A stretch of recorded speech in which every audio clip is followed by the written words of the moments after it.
So, good morning.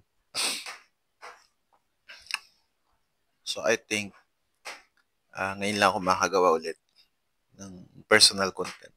This is not a vlog. This is a sharing. Sharing to. And ngayon ay madaling araw. Maraming tulog. At walang ingay. Kasi for the week na dumaan, itong week na to, naging roller coaster ang sistema. Ang dami naglabasan na kulay. Mga kulay ng mga ugali. Mga hypocrite. Mga fake. Mga issues. Mga nonsense topic mga naglabasan. Dahil lang sa may mga dumating na mga Koreano. Diba? Amazing. And also, it's a my blessing day kasi sabi nga nila, sabi mismo ng Bible pala, na kung hindi mo papatulan yung mga bagay na sumisira ng pangalan mo, ay Diyos ang magtataas sa'yo. And legit siya actually. Naramdaman ko, hindi ako nagsalita, kahit naririnig ko pa na issue sa akin, hindi ako nag-comment ng masama, pinabayaan ko lang, hinayaan ko lang, nanahimik lang ako. But, tinaas ako ng Diyos sa oras na yun. This week na nangyari sa akin na parang roller coaster, na-realize ko, kapag hindi ka pa nagsalita, maraming bagay na magandang mangyayari sa'yo. And that is a legit talaga. Totoo siya. Biblically. And not only biblically, but also in a worldly things. Kumbaga karma. Within this week, yung mga issue na yon, pinabayaan ko lang. Bypass lang sa tenga ko, tahimik lang.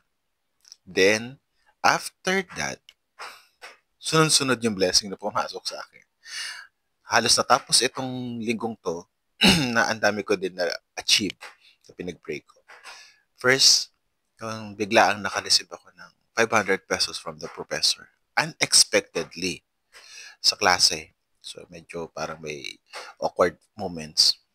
But, yun nga, hindi lang yun. Actually, I receive also yung sabi daw allowance kasi hindi naman nag-expect ng allowance. But I received a small allowance. Hindi naman kalakihan. Then, nakausap ko nga tong si Reverend Priscilla na nag-ano ng Bible School. Nag-ordain siya internationally. Kumbaga, hindi naka-attach kahit anong denomination, hindi naka-attach sa ibang organization, kundi independently and legal. So, napatunayan kong legal yon kasi marami akong nakilalang mga kaibigan ko na pastor din na nagamit naman nila yung pagiging legal na yon outside of the denominational churches. And yun nga, kinausap ko at napakabait niya talaga po, sobra. Na masasabi kong the best yung kanyang way. Although maraming issue sa kanya na hindi rin ako nakialam. Actually, kasi normal kasi ang issue eh. Pero pag ikaw mismo na naka-receive, nasa sayo na yon kung anong gagawin mo. Pero ang ginawa ko noon is, pinabayaan ko lang. Hinayaan ko lang for many, many years. And yun nga, na-receive ko nga yung invitation mula sa kanya at yung kanyang goal kung bakit niya ginagawa yon na kinausap ko din kung po pwede at magkano pag-iipunan ko. She has this kind of heart na tulungan ako dun sa part na yon. And I'm really grateful. I'm really grateful, sorry for the word, sa ganung bagay. Yun nga, kinabukasan ng pag-uusap namin, inalaw niya ako. Tinanong niya lang pangalan ng church ko, ito, ganyan. So, in-explain ko na pioneering din at church planting din ang ginagawa ko. Sobrang hirap talaga kasi independent na yung ginagawa ko. Pagiging independent. Without attachment from the Korean, although nasa Korean pa ako ngayon, without attachment of any involvement from the other pastors, independently, na tumatayo kami. Privately, hindi namin sinishare kung anong meron kami. Gaya ng ibang mga kapastoran na nakilala ko before. They do not share yung mga information at kalakaran ng ministry nila. Kasi they don't allow na gawin silang business. And I realized and I analyzed that one. At yun ang pinagpapasalamat ko. Nung shinare ko yun, naiintindihan kagad ni Reverend Priscilla. Yun nga, nandun na nga sa part na, okay, sumabay ka na lang bukas. So ako si Kaba kasi wala naman akong pera. Wala akong malaking pera. Kano lang naman yung binayad ko, konti lang naman. But sabi niya, Pastor, yung pag-a-analyze lang at saka mga papers lang naman ang babayaran mo doon. Pero yung ordain, walang bayad.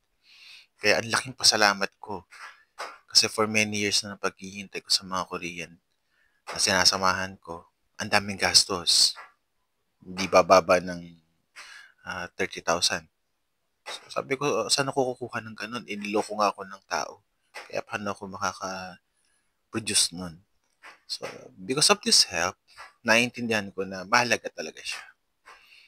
Kasi as of now, napapioneering ako ng sarili kong church, which is the Holy Redeemer Church. Hindi pa yun official. Pero, yun nga, tuntua yung mga member namin na may nakuha akong ganong opportunity.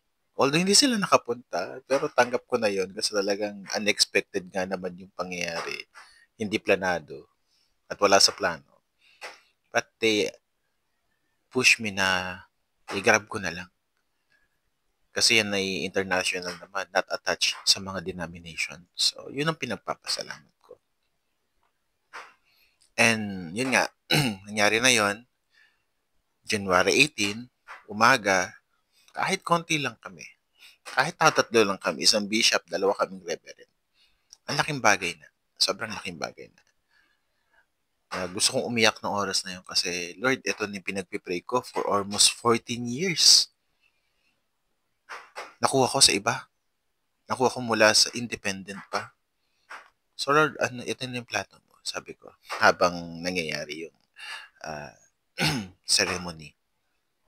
Kaya nga, nung na-receive ko, halos mangiyak-ngiyak talaga ako. Umiyak ko habang hawak ko na siya habang naglalakad na ako pa uwi.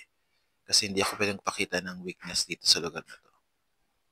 At yun yung isang bagay na pinagpapasalamat ko within this week.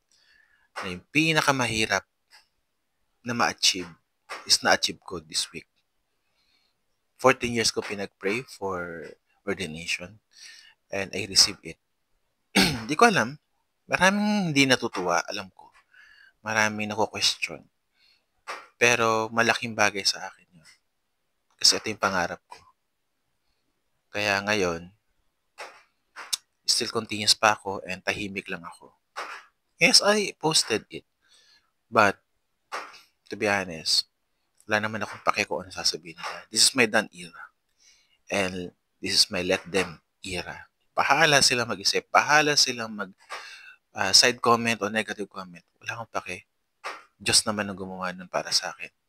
I never expected na mangyayari yun ngayong taon.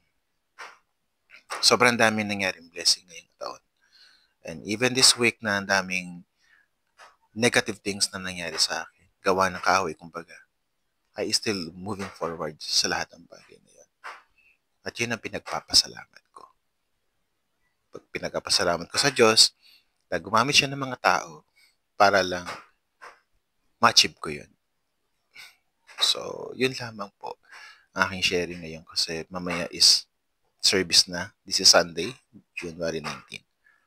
So, maraming salamat and God bless.